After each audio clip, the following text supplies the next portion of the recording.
Morel Darleux, allez-y, vous avez 3 minutes.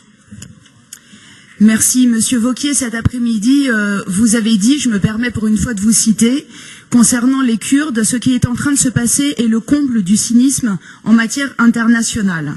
Constat partagé, je crois, dans nos débats, à la fois par l'opposition et par la majorité. Et de fait, l'état-major turc a annoncé le 20 janvier dernier le lancement de l'opération Rameau d'Olivier contre les Kurdes de la région d'Afrin en Syrie.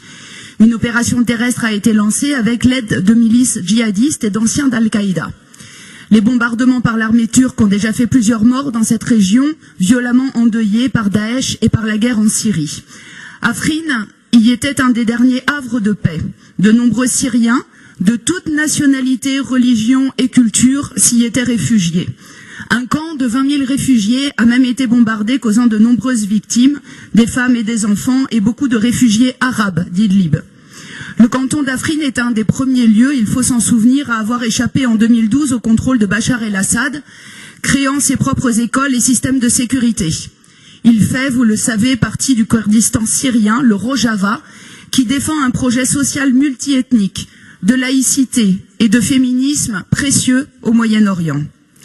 Les Kurdes aujourd'hui sont devenus la cible première de M. Erdogan. Eux qui ont été en première ligne dans la lutte contre Daesh, de Kobané à Raqqa, avec le soutien de la coalition internationale. Celle-ci ne peut aujourd'hui détourner les yeux de cette attaque contre ses anciens alliés à des fins de nettoyage ethnique, selon les propres termes du président turc, qui n'hésite pas à museler les réseaux sociaux et à emprisonner en Turquie ceux qui s'élèvent contre cette guerre. Le président Erdogan, après Afrin, multiplie désormais les menaces en direction de Manbij, ville stratégique du Rojava syrien à une centaine de kilomètres à l'est d'Afrin, où est stationnée une garnison états-unienne, et alors même qu'une délégation du département d'État américain a assuré jeudi le conseil civil de la ville qu'il n'y aurait pas d'attaque turque à Manbij. De ce fait, l'armée turque pourrait frapper au mont Sinjar en Irak, comme l'a aussi annoncé M. Erdogan. Cette situation d'escalade militaire est une menace en Syrie, pour tout le Moyen-Orient, mais aussi pour la France, en mobilisant et en détournant par la guerre les forces kurdes de leur nécessaire combat contre Daesh. Notre collectivité, ayant elle aussi vécu des attaques terroristes, ne peut fermer les yeux.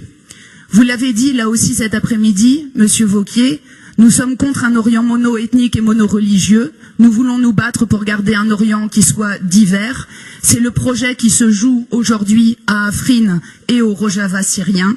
Aussi, nous souhaiterions que la région puisse exprimer une position forte par rapport à cette agression et la condamner de manière publique et très ferme. Merci à vous. Merci beaucoup, Madame Morel Darleux, et merci de votre expression. Monsieur Dessiès, j'y réponds à l'instant. Monsieur Dessiès. Oui, Monsieur le Président. Au Front National, on partage largement cette opinion. J'ajouterai le point suivant, c'est que la différence entre l'État islamique et Monsieur Erdogan, c'est que Monsieur Erdogan est au pouvoir. Sinon, dans l'essence, ils sont à peine moins brutaux. Et la méthode de progression de l'islam radical en Turquie s'apparente à celle du suppositoire. Méthode du suppositoire. Voilà. Donc pour nous, la Turquie, c'est basta. Merci. Madame Morel Darleux. Bon, normalement, on est objectivement sur un vœu qui s'écarte théoriquement de ce que sont les sujets que j'aborde, mais j'ai accepté de le prendre pour 2 raisons. D'abord, la première chose, c'est qu'il se rattache au débat que nous avons eu sur les chrétiens d'Orient et les minorités. Deuxièmement, parce que vous l'avez dit, et je partage entièrement les propos qui ont été les vôtres, ce qui se passe là-bas est très grave. Et ranime aussi des choses qui, dans la mémoire du XXe siècle, ne peuvent pas nous laisser complètement les yeux fermés. On est aussi amené à se souvenir, à l'époque, de ce qui s'est passé aussi sur la frontière entre ce qui était l'ex-empire ottoman et la Turquie et l'Arménie. Et la façon dont aujourd'hui est appréhendée la situation des Kurdes est parfaitement inacceptable.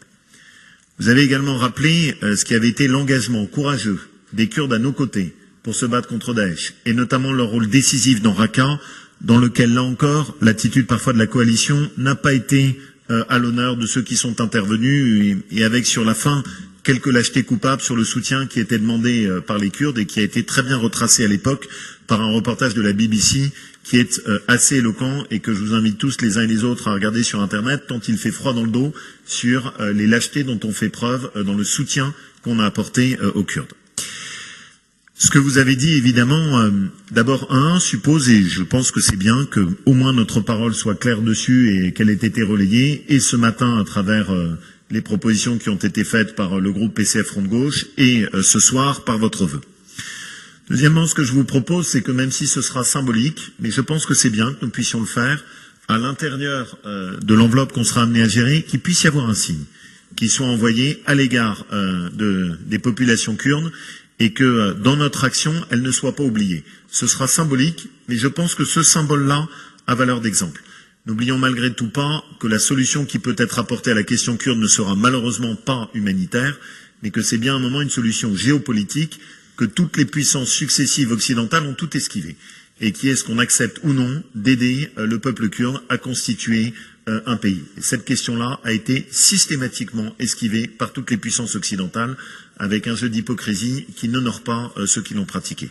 En tout cas, merci de la clarté et de la précision.